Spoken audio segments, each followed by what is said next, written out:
So, hey, sorry, this is a little strange, but my name is Lisa Evans. I'm the Community Transformation Coordinator here at Youth Uprising. Brief background on our center. We're about 6 years old. We provide wraparound services for young people, and our overall mission is that individual personal transformation plus systems change equals community transformation. And we have some folks here both from our center and from other centers and schools around the area that really want to speak and get their voices heard around both their experiences on school push-out policies and on their opinions on what solutions can be. So first off, I'd like to introduce Kamante and Kwame Fangula. Both of them are members of the center. They've been around for, I think, at least a good couple years for each of them. But both of them are going to be speaking around both their personal experiences and on things based on their experiences they think solutions could be. So first off, I want to introduce Kamante.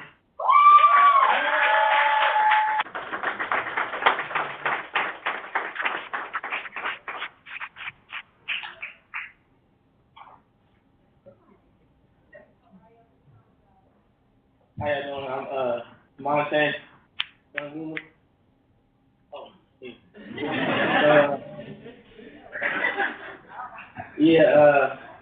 Well, I'm 19 years old. I used to go to Oakland High School. I went to like different high schools, but my last one was Oakland High School. No, my last one was Dewey Academy, and I got kicked out of Dewey Academy, but I was gonna go back, but I thought about it, and I was like, I don't really think I should go back because, like, once you get kicked out of school, like, it make it that much harder for you to get out. So I feel like if I go back, then it would be that much harder for me to get out. So I was just gonna get it. But I got kicked out for not attending and all that other stuff. I used to do a lot of stuff when I was in high school, young and dumb.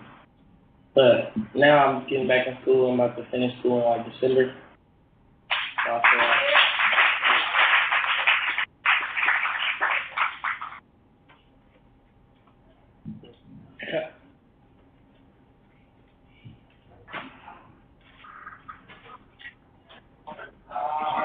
oh yeah.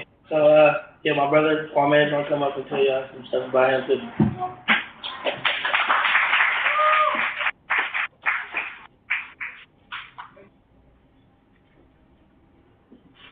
How y'all doing? It's Kwame Fangula. I've been coming up to Youth Uprising for like 2 years now, and they asked me to speak kind of late to me about solutions in school, but you know, I told them it wasn't no thing. But I've been going to school in Oakland like my whole life, and it's kind of different now than it was when I was younger, like in elementary school. Because in elementary school, like say if you got to a fight or something, they'll really send you to the office, and y'all have to talk to each other just to, you feel me, to be friends again, you feel me?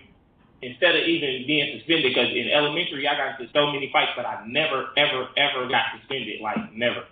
But like some of the solutions that I got, just, you feel me, instead of suspending people or expelling people, the first solution was the mediation, you feel me, just like they used to do in elementary, in my elementary school, you know, just sit down and see, you feel me, what the problems is between the two people, and see if y'all can come to a solution, you know, if y'all can get along or not. The second one is if the kid is not behaving right, you feel me, just like report them to like an after school program, you know, like Youth Uprising, because I know Youth Uprising got a lot of opportunities for young kids out in East Oakland right now, me being one of them. And then the third solution was get to know like the students more. Like, cause sometimes the students just be coming to school, like the principal don't know half of the kids. And then as soon as they see him, they like, okay, well, if he's just a troublemaker, we just gonna send him out, or we just gonna send him home. And then sending people home, like that's just giving people a vacation. Cause kids nowadays, they like, okay, you gonna send me home? I'm about to just go home then. You play the game for a couple of hours, or I'm about to go over here, go over here. So just sending people home is, I don't think that's a good solution at all. So them are some of my solutions that I thought about with some other people. And that was it. Thank you.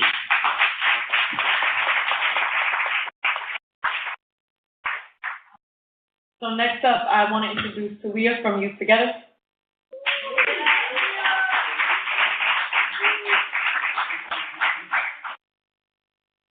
Good evening. My name is Talia Taylor from Youth Together, and I just want to quickly share some of my personal experiences with suspension and expulsion.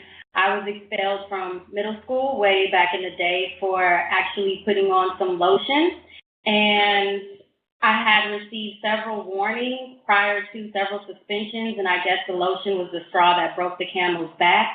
And in retrospect, I feel like a lot of my misbehavior or misconduct was a result of me not having been challenged enough in school, and the teachers having very low expectations of not only myself, but of my peers. And so I noticed a lot of us would act out in class and do little small things to get on the teacher's nerves so that we can be challenged in a way and get that need or that desire for more rigorous training met. And I'm really hoping that today there is something being done in the schools on behalf of the teachers to challenge our students and expect more from them so that they don't have to act out in class as a means to get just to be heard and to be seen. On behalf of Youth Together, we provide after-school programming. I know Kwame was just mentioning that.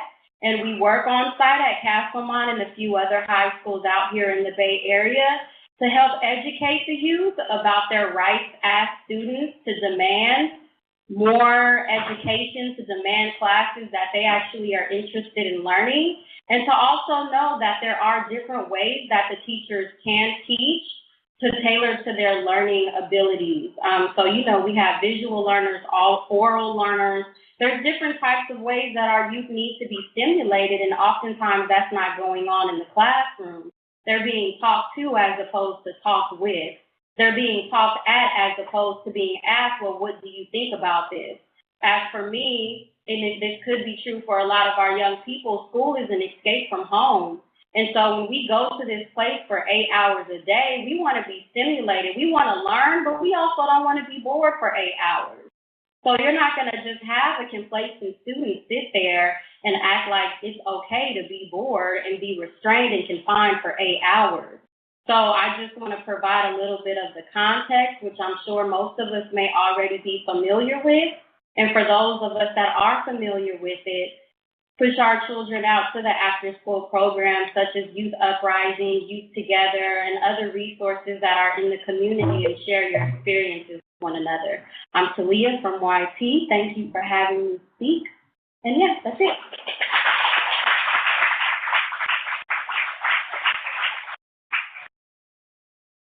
So last off, we had some folks from Richmond High School from the Restorative Justice Program that wanted to come in and speak, but were unavailable. But they gave us some talking points, a little bit of a letter. So I'm going to read off some of their experiences and thinking about restorative justice as a solution to expulsion or suspension policies, specifically around violence. So, over the past 2.5 years, Richmond High School, with the help from Catholic Charities of the East Bay, has built a stronger school community by incorporating restorative justice practices into how we learn, interact together, and how discipline is handled. In that time, over 200 students, faculty, and staff have participated in circles on topics that have ranged from fights resulting from Facebook entries to collectively mourning the loss of a fellow student. These circles have brought us closer together as a community. Students who have participated in restorative processes feel relieved just for the simple fact that not everyone is getting suspended. They have a way to lessen that and get down to the point to see what was the actual reason this altercation happened. We have an outlet. When students participate in restorative justice practices, they feel as if the weight has been a burden on their shoulders and has been lifted. What some students need is an output for whatever has been input into them. Most students in the community don't have people to talk to. So when they are talked to and heard, they feel the world is not against them but working for them, and that we at Richmond High School are a family working together, and working together we can stop suspension, working together we can stop violence, and working together we can do anything. And that is what these restorative circles at Richmond High School have been able to teach us. So these are just a lot of the different experiences people in our community, in the East Bay, in Oakland, have experience in terms of school push-out policies and just our opinion on suspension. So now we're going to pass it on to Fresno, get to hear some voices from youth in their community.